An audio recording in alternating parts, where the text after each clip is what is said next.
When I go out for a walk in the forest now, or even just down the street, it's really hard not to see products. You know, I go out to the forest and I look at trees, and I can tell just by looking at the tree that I'm going to get 30 bowls out of this length of tree, and then by looking up into the canopy I can look at all the different things that I can get, whether it's going to be spoon blanks or making materials for my shrink boxes, things like that. I work with different landowners, I work with the Forest Service, and I look at the trees on people's properties, and I notice if the limbs are starting to die, I know that it's probably only going to be good for my purposes for another couple years. Take a look here. I'd like to use wood that's basically on its last part of its life. I don't like to go out into the forest and find trees that are healthy and take them down. I'd just as soon leave them.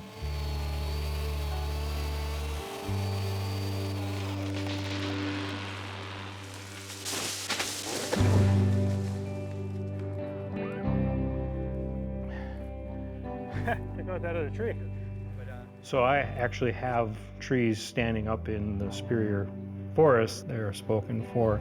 And it's kind of the best storage method for me, is to have those trees that are in their late stages standing there and being able to go up and get them.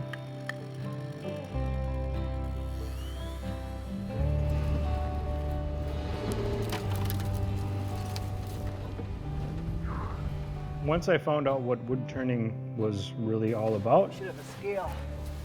and I found out that this was an artistic form, it really changed my focus as far as where I wanted to go with working with wood.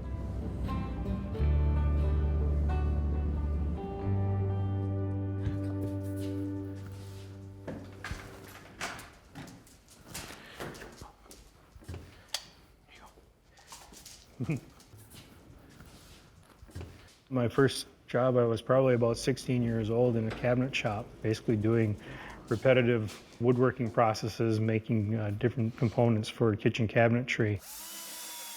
In 2003, I started working with turned elements for like table legs and chairs and things like that, because I've always had this interest in wood turning. So I started asking around, going to different wood turning clubs in the area and asking people in that club if I could just come hang out. And there's a number of folks that just let me in to their garages on Saturdays, and I'd just watch.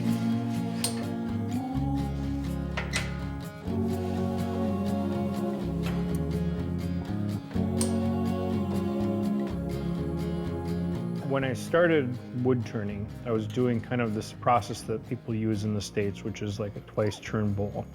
And that's where you're taking the green blank and you're turning it to a rough thickness. You're letting that dry for a period of time, and then you put it back on the lathe, possibly a year later, and then return that. A twice turn bowl is going to retain its perfectly circular shape, where turning a green bowl from start to finish in one process, what happens is that the cells in the bowl start to shrink and the bowl starts to turn oval, the ends of the bowl comes up, and then the sides of the bowl go down, and it gets this really organic shape, or this movement to the rim of the bowl. It was something that wasn't very, I guess, accepted here very well. I knew that that was the way people used to do it, especially in Northern Europe, and so I was fortunate enough to be able to go a couple times to northern Sweden and work with Wille Sundqvist, who still turns green bowls from start to finish. And after visiting with him and coming back, I guess I developed the confidence to say, you know, this is something I want to do the way I want to work.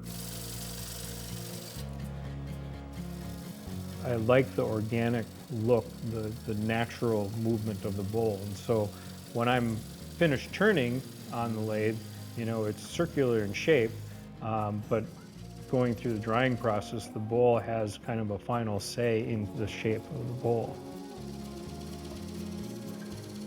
But here what I'm looking for is, let's get the light, that consistency of light to go through the foot and into the base. It's not necessarily aesthetics as far as the way the bowl looks, but the way the bowl feels when it's finished. And it also helps in the drying process. So if I have a consistent wall thickness throughout here and in the bottom, then it'll dry at a more even rate and less likely to crack. There's a broad range in the wood turning world of people who work almost exclusively with exotic woods, very, very sculpturally, not in a functional way at all.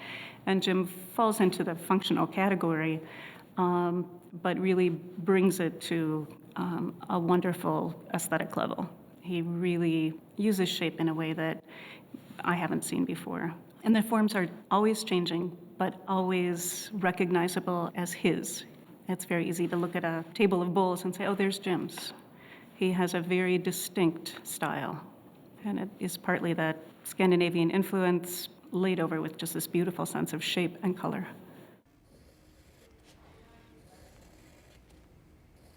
Once the bowls have dried and done their final movement, then I can take and do any type of additional carving that I'm going to do to them. And then the final step is doing the painting with the different milk paints that I use. I like to use milk paints versus acrylics because I like the look of it. It's a much more natural look to the piece, and it really complements the wood. One of the things I'm trying to do is also create this look of pottery. And I like when people come into my booth and the first thing they say, it's wood.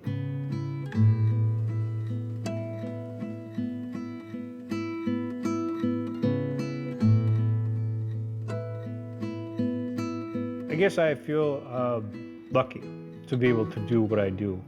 When I was a cabinet maker, I always had to make things for everybody else. And I always had to measure, within a 32nd of an inch to their specifications. And the other thing that I wanted to do when I was switching to doing wood turning is to not measure anything else and to make things that I like and to make shapes that I like, that are pleasing to me, and not necessarily doing repetitious work. I may be making bowl after bowl after bowl, but they're all going to be different bowls.